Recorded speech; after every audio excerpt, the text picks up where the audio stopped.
Hola, ¿qué tal? Mi nombre es Silverio y te cuento de qué trata El huésped de Amparo Dávila.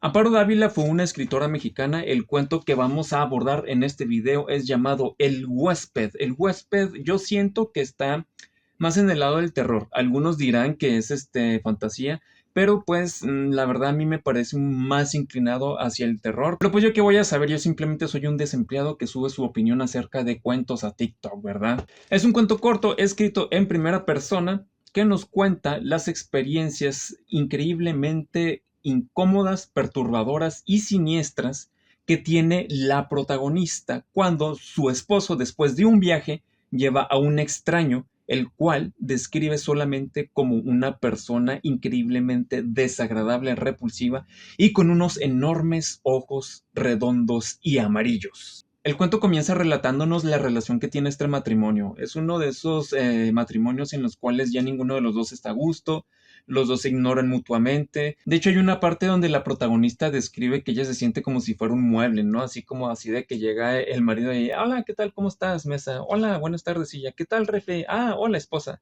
Algo así se me figura. Entonces, de paso, ya se sabe que son infelices ambos, que no se llevan bien y que pues están juntos básicamente por costumbre. Pero posterior a relatarnos cómo es la relación en su matrimonio, la protagonista procede ahora sí a contarnos cómo es que llega este huésped a su casa.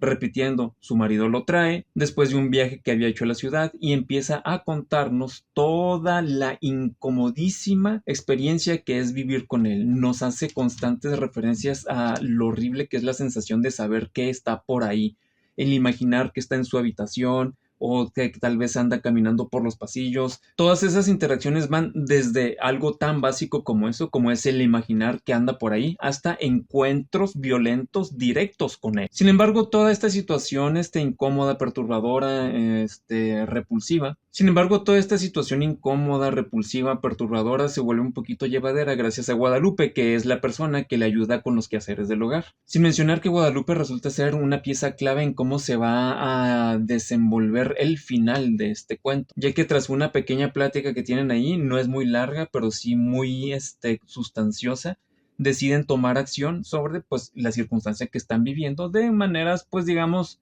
un poquito extremas, pero pues a veces circunstancias extremas requieren medidas extremas. Obviamente no me voy a poner a contarles exactamente ciertas situaciones o ciertos momentos porque realmente cada parrafito es como si estuviera describiendo una situación que pasó en diferentes días. No lo deja claro, pero esa es la idea que a mí me dio. Y eso lo vuelve muy interesante porque es como que no manches, ahora otro día pasó. Ahora pasó esto el otro día y luego hoy pasó esto y luego ayer y luego antier. Entonces empieza a volverse muy apabullante, muy difícil de sobrellevar si tú estuvieras en ese lugar, ¿no? Frases interesantes de este cuento que yo siento que pueden inducirte a leerlo o a escucharlo, te las digo a continuación. La primera es, la misma noche de su llegada, supliqué a mi marido que no me condenara a la tortura de su compañía. La otra frase es, Guadalupe y yo nunca lo nombrábamos. Nos parecía que al hacerlo cobraba realidad aquel ser tenebroso. Siempre decíamos, allí está, ya salió, está durmiendo. Él, él, él. Ahora vamos a la sección de comentario en la que yo les voy a contar qué me pareció, qué me interpretó o cosas a destacar del cuento del que estemos hablando en cada ocasión.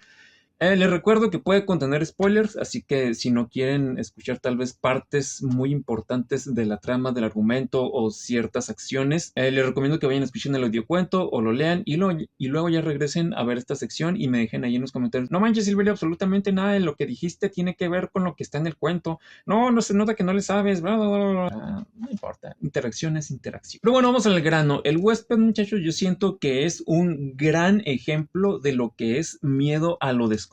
Desde el primer momento se dan descripciones de la persona que dejan patente que hay un velo de extrañeza, que hay algo oculto, una especie de mórbido misterio, ¿me explico? También hay de nuevo estas evocaciones de incomodidad, de repulsión, de asco, que a mi parecer, en mi interpretación, se dejan patentes en el color amarillo de los ojos del huésped. Más que nada porque en este contexto el color amarillo tiene este simbolismo de aversión, de podrido, de corrupto, de sucio, porque el amarillo forma parte de las manifestaciones de estas condiciones en el cuerpo humano. Ojos amarillos por la hepatitis, por ejemplo, los dientes amarillos por la mala higiene o por el sarro, la bilis es de color amarillo, uñas amarillas, todo este tipo de cosas que tienen que ver con lo sucio, con lo corrupto, con lo enfermizo, están simbolizadas en este contexto en el color amarillo. ¿Y por qué digo en este contexto? Pues porque obviamente si te pones a escuchar flores amarillas,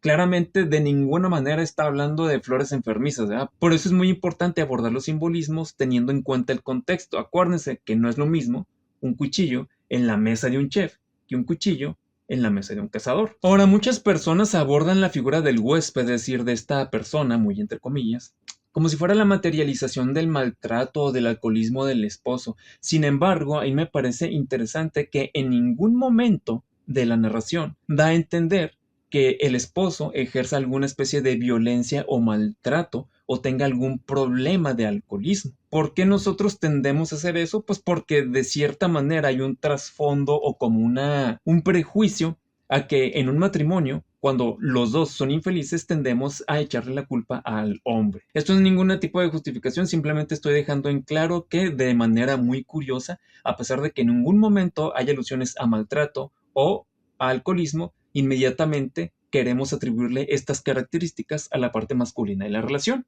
Interesantes. Probablemente este matrimonio simplemente era indiferente, no se caían bien, ya no había magia, pero no es como que necesariamente hubiera habido alguna situación de maltrato de parte de alguno de los dos. Pero bueno, vamos a dejar ese punto atrás porque literalmente, muchachos, debe haber ensayo tras ensayo, tesis tras tesis de todo el trasfondo filosófico, sociológico y contexto histórico acerca de este cuento, pero a mí me gustaría aportar desde mi trinchera una visión que no he visto que otros aborden y que podría ser también bastante interesante. Obviamente no es algo como muy metafísico, muy filosófico, muy profundo, pero creo que incluso podría ser más perturbador y más siniestro si vemos todo desde la perspectiva que les voy a plantear. Y esto se los quiero leer palabra por palabra, muchachos, porque no quiero brincarme ni una frase de esta interpretación que les quiero compartir. Chéquense, este ser no es más que la materialización de una maldición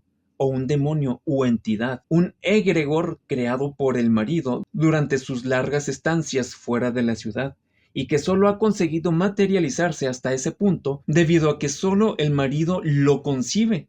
Entonces ha decidido dejarlo ahí para que más conciencias, o sea, la de Guadalupe, la de su esposa y la de sus hijos y el hijo de Guadalupe, lo conciban, porque ahí les va el dato curioso escondido entre todo este comentario.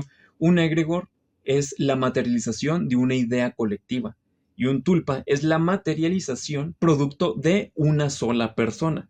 Ahí está el dato esotérico interesante para todos aquellos que les interesa ese mundillo, ¿no? Por eso, tanto la protagonista como Guadalupe se niegan a nombrarlo, lo que implica que muy probablemente sí tenía un nombre este huésped, pero todo mundo sabe que cuando nombras algo, lo traes a la existencia.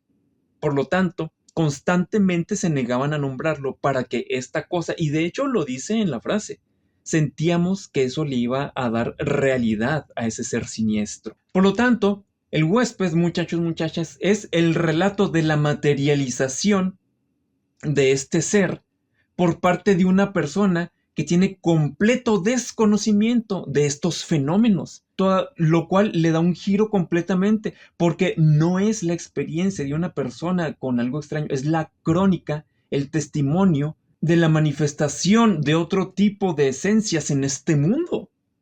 Bueno, obviamente Amparo Dávila dudo muchísimo que haya tenido eso en mente cuando escribió el cuento, pero eso es lo padre de la literatura y del arte en general, muchachos, muchachas.